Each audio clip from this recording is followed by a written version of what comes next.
So here we're gonna manipulate this formula to find all the variables here. And I did the first and second one because they're pretty easy to see. F obviously is just gonna be the formula, and to get P is also pretty easy. Just divide everybody by this right here. So when you divide it, this entire thing will cancel. So it'll just be F over that entire thing to get P.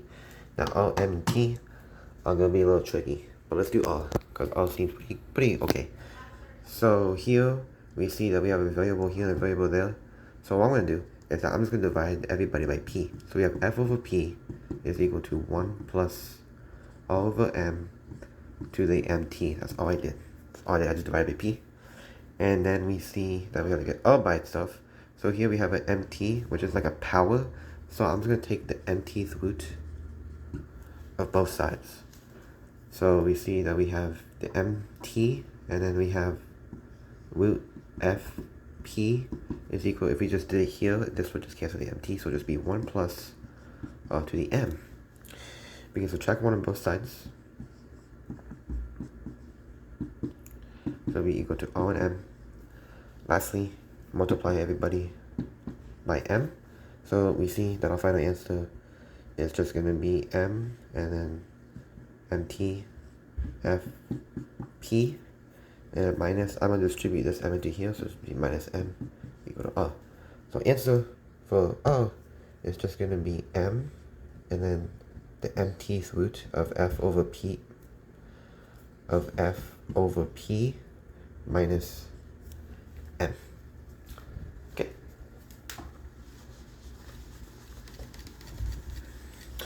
To get m, it's pretty difficult, but let's see.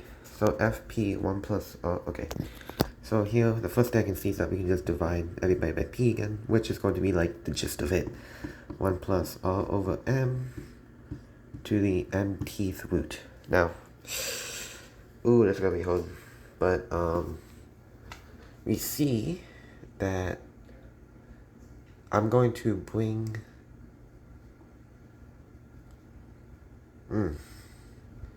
We'll look at t by itself first because that seems pretty easy. So here, to get t by itself, that's pretty easy. So what I'm going to do is that I'm actually going to take the log of this base right here. I'm going to let this base equal a, so it's easy. So I'm going to take the a on both sides, log base a on both sides, so this will just be log base a of fp is equal to, if we do the log a of this would just be mt. And then when I to get t, all I have to do is just divide this by m. So then I'll just get t is equal to log a of f over p over m. So for t, it's just going to be log, and then our a, which is going to be 1 plus r to the m, and then of f of p, okay, of f over p, and then over m. Okay, so now m, that's going to be interesting. Well, it's kind of sad because we're kind of like determining that m, hopefully m is a non-zero, m is a non-zero variable, because if it is, you can't really do what I'm doing, which is like dividing m and m together, because 0 divided by 0 is going to be undefined, and divided by 0 also be undefined. But to get m by itself, I'm going to do the same thing again. So f over p is going to be equal to 1 plus r over m, and then to the mth root. So what I'm going to do, this is hard. I can't get m by itself. I don't know how, that's pretty interesting. Ooh.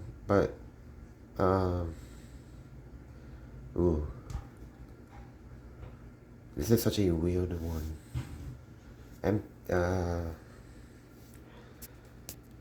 Wow. Okay, so I did some thinking, and I'm actually, this one actually stopped me a little bit, but after, like a couple of like minutes of like thinking, I figured it out. So we can come here, divide by p, and this is pretty cool. We're going to take the natural log of both sides. and you'll see why. I'm going to assume that you guys know what the natural log is. And this is why. Because using natural log, using log rules, we can actually just bring this exponent out into here. If it's in the natural, if an exponent is in the natural log or a logarithm, you can just bring the power and multiply it by the log. So this will just be the natural log of f of p. It's just going to be mt of the natural log of 1 plus r over m. And now it's pretty easy to solve it now. Alright, so here we see that we have a t here. So that'll be cool. Just divide everybody by t. Natural log of f p over t is equal to m, and then the natural log 1 plus r to the m. And then what you can do is, now that we have m by itself, we have also 1 plus rm here. I'm gonna like do this with a way to the e power. So this and that would cancel. So we're gonna have this is going to be equal to this, and that's being multiplied. So bad news, when I was doing the algebra, I wasn't really thinking to myself, but I see here that m is being multiplied by also a natural log of the m, and algebraically speaking, we can't get m by itself, which is not good. So hopefully they'll give you what m is, because if they need you to find m, that's not good, because there's no formula that can work with that. So m doesn't really have any solutions, so that's not it. So just basically just pray to God that they give you m. But yeah, anyways, sorry about that. But yeah, that is the manipulation formula for each variable. And we're also assuming that hopefully the non-zero, because anything being divided by a variable, take that into consideration. Make sure it's not zero, but hopefully, yeah. There it is.